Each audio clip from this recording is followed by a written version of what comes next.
Heart એટેકના વધતા case વચ્ચે રાજકોટ સિવિલમાં એન્જિયોગ્રાફી મશીન જ બંધ છે. કેથ લેબમાં થોડા દિવસ પહેલા જ એન્જિયોગ્રાફી મશીન શરૂ કરવામાં આવ્યું હતું. કોરોના કાળ દરમિયાન સિવિલમાં કેથ લેબનું ઉદ્ઘાટન કરાયું હતું. જાપાનથી મંગાવેલું એન્જિયોગ્રાફી મશીન બંધ થતા સમસ્યા સર્જાઈ છે.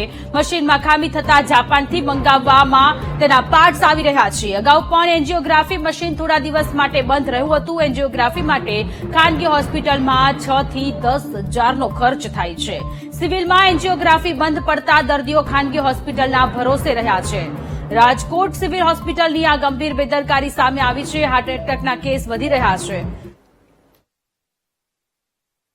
રાજકોટ સિવિલ હોસ્પિટલમાં જે કેથ લેબ આવેલી છે તેનું એન્જિયોગ્રાફીનું જે મશીન છે તે હાલ બંધ હાલતમાં જોવા મળી રહ્યું છે. જાપાની ટેકનોલોજીથી સંચાલિત આ મશીન છે ત્યારે હાલ તે બંધ હાલતમાં છે. છેલ્લા 10-12 દિવસથી આ જ પ્રકારની પરિસ્થિતિ છે તે હોસ્પિટલ ખાતે જોવા મળી રહી છે. કેથ લેબ ખાતે જે એન્જિયોગ્રાફી કરાવવા માટે આવતા દર્દીઓને હાલાકી પડી રહી છે. જ્યારે આ એન્જિયોગ્રાફી છે તે હાર્ટ એટેકના દર્દીઓ માટે આશીર્વાદ રૂપ સમાન હોય છે. એવામાં ખાનગી હોસ્પિટલમાં તેનો 6 થી 7 હજાર રૂપિયાનો ખર્ચો હોય છે.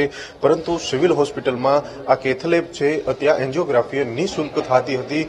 જ્યારે હાલ બંધ હાલતમાં હોવાના કારણે દર્દીઓને હવે ખાનગી હોસ્પિટલ અથવા તો અમદાવાદ હોસ્પિટલમાં જવાનો વારો આવી રહ્યો છે.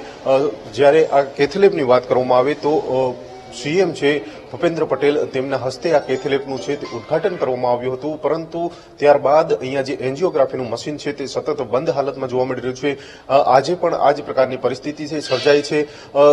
જે સૂત્રો દ્વારા મળતી માહિતી મુજબ હજુ પણ 10 થી 15 દિવસ જેટલો સમય છે તે આ એન્જિયોગ્રાફી મશીન ચાલુ થવા માટે લાગશે. એટલે કે ત્યાં સુધી જે દર્દીઓ છે સિવિલ હોસ્પિટલમાં સારવાર લેવા આવતા દર્દીઓ છે તેમને આ પ્રકારની હાલાકીનો સામનો કરવો પડી શકે છે.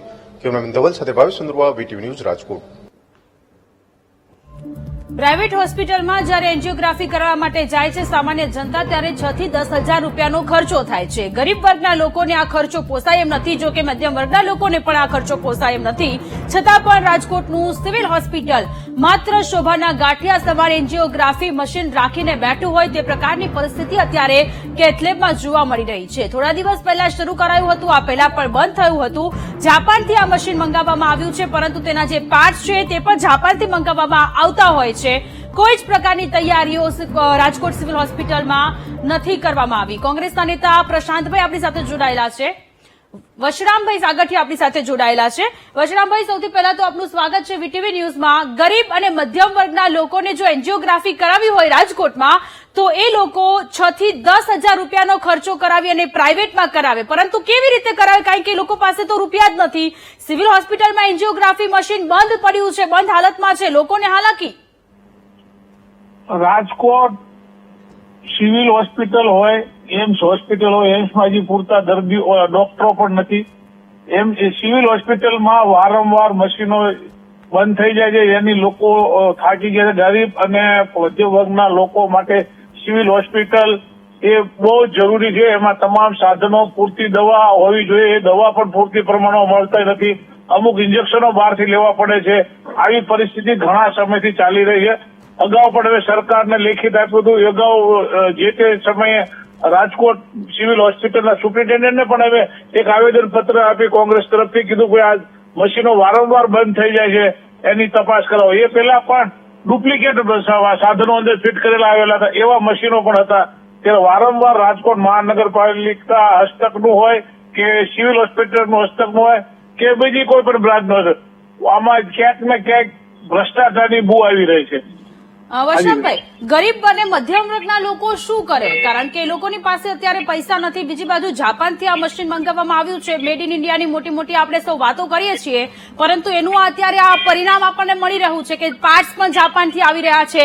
ક્યારે શરૂ થશે? કોઈ વાતચીત થઈ છે આપની પ્રશાસન સાથે, સિવિલ હોસ્પિટલના તંત્રમાં અધિકારીઓ સાથે? ના, હાલ મારે કોઈ વાત નથી થઈ, પરંતુ જે રીત બતાવવામાં આવે છે જાપાનથી સાધનો જાપાનથી મગાવ. પહેલા તો મશીન બગડવાનું કારણ શું? આટલું ઝડપી હમણાં લીધેલા મશીનો છે તો આટલા ઝડપી બગડે કેમ? જો પ્રાઇવેટ હોસ્પિટલોમાં બગડતા ન હોય 10-20 વર્ષ સુધી, તો રાજકોટ સિવિલ હોસ્પિટલમાં કેમ બગડે? એક મુદ્દો.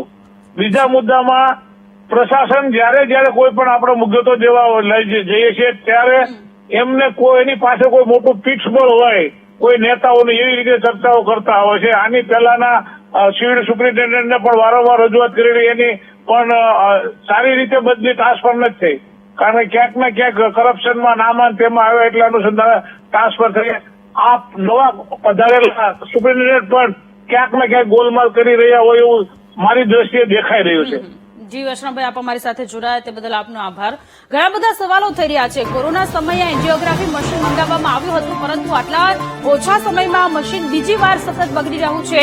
પાર્ટ્સને લઈને પણ સવાલો થઈ રહ્યા છે. પ્રાઇવેટ હોસ્પિટલમાં તો વૈષ્ણવભાઈ કહી રહ્યા હતા કે 10-15 વર્ષ સુધી મશીનને કંઈ થતું નથી, તો શું સિવિલ હોસ્પિટલમાં, રાજકોટની સિવિલ હોસ્પિટલમાં મેન્ટેનન્સ નહીં થયું હોય? મેન્ટેનન્સને લઈને પણ અત્યારે સવાલો થઈ રહ્યા છે. દર્દીઓ અત્યારે પ્રાઇવેટ હોસ્પિટલમાં 6 થી 10 હજાર રૂપિયાનો ખર્ચો કરી અને પોતાની સારવાર કરાવી રહ્યા છે. સાધનોની ઉપલબ્ધિ રાજકોટ સિવિલ હોસ્પિટલમાં નથી.